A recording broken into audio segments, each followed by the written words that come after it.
This is an incredible hole. You have this tree that's leaning over the creek bed. You have this beach where all the water of the creek is getting pushed over here, and it's very deep right into this area. Crystal clear, deep, fast water. This screams trout to me. So I'm just gonna cast my flies up in here and take a couple drifts to see if I can get any trout. I'm gonna try to go as far up into that water as possible. Ah, missed that opportunity.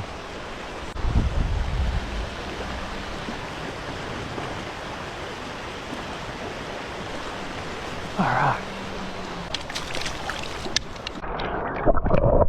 Cute little brown.